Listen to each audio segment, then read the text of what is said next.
If I don't believe in God, it is okay for both me and him. But if I believe in God, he is in damn pressure because he is always my dad board and looking at me pleadingly. He is really scared to see me holding the dart and facing him every now and then, dangerously placed inches away. The positive thing of believing an unknown and unseen force called God is that we are convinced that there is someone watching us, there is someone who will help us out when we are in times of difficulty. There is someone who is near to us to share and make easy to handle our feelings, emotions, failures, and disappointments.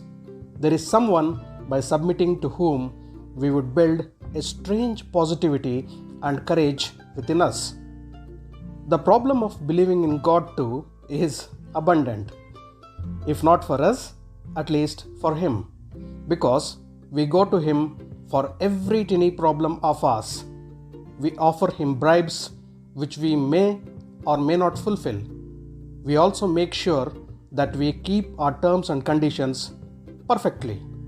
Like, Badri tells God, please see that I pass out in this exam with at least 90% marks.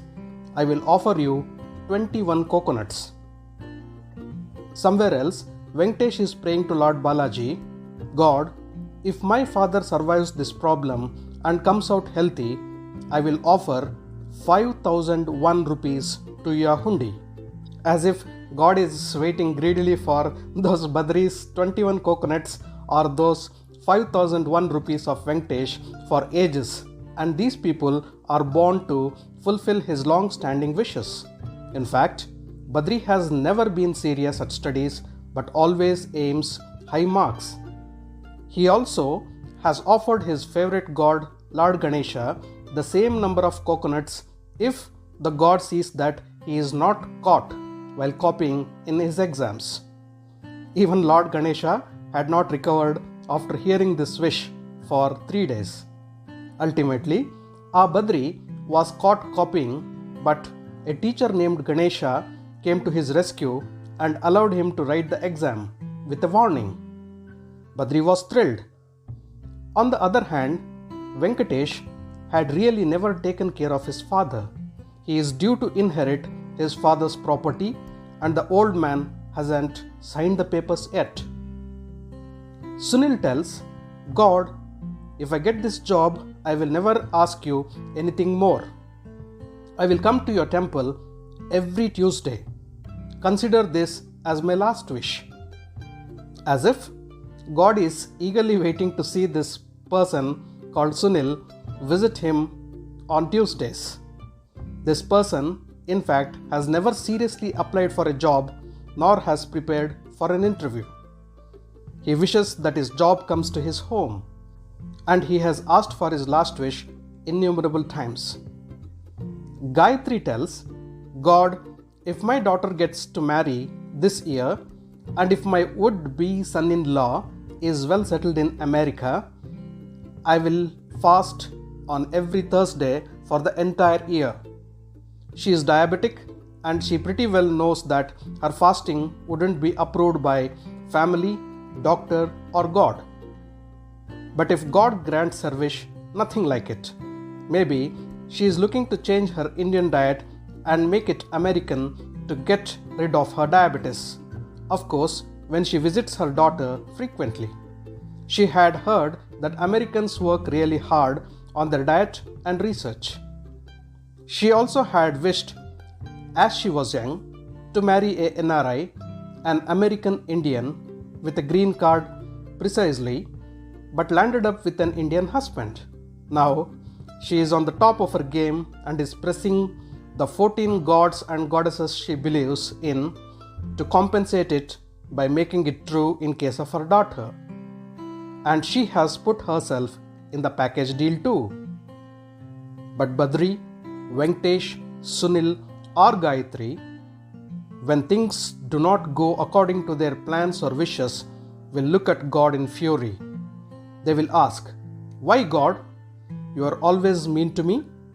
I have done everything to please you, but you were deaf to me. You don't exist. I am not going to pray or come to you anymore.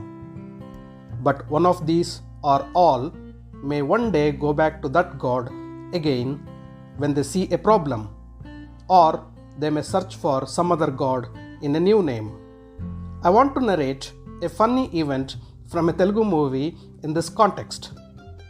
Hero Prabhas of Bahubali fame was the hero of this movie. He is traveling to a village in a car with his family. His mother sees a temple on the hilltop and tells him, "Son, we should go to the temple first." He tells them that they should reach the village first and later they may think of going to the temple. At that very moment, the car gets punctured. His mother gives an expression and tells, "See, I told you that we need to go to the temple first. You did not agree, and see what happened." The hero laughs loudly and tells, "Mom, God is not a sadist to puncture a car if we do not go to Him." Isn't it true? God is a belief. If you believe that concept, you need to believe it sincerely, faithfully. Rather than that, you need to believe yourself. Why blame an unseen and unfelt force for your miseries, for your failed attempts? I'm not telling you that you shouldn't believe God. It is a personalized concept and left for individuals to believe or not. But more importantly, you need to believe yourself. You need to enjoy your successes and gracefully accept your failures, only to reboot and come back strongly. You need to believe that life is a complex mixture of successes and failures, goods and bads, odds and evens.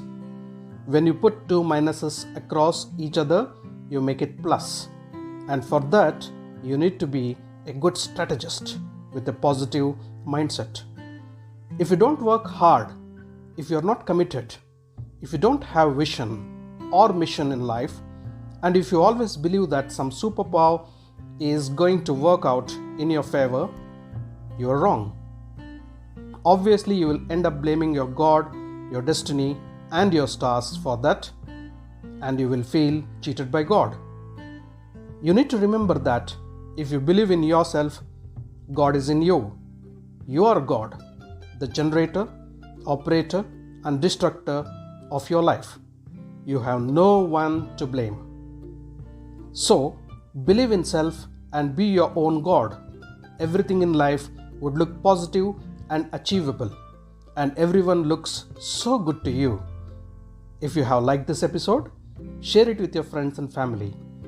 I will catch up with you all very soon with yet another interesting story in my next episode. Bye for now.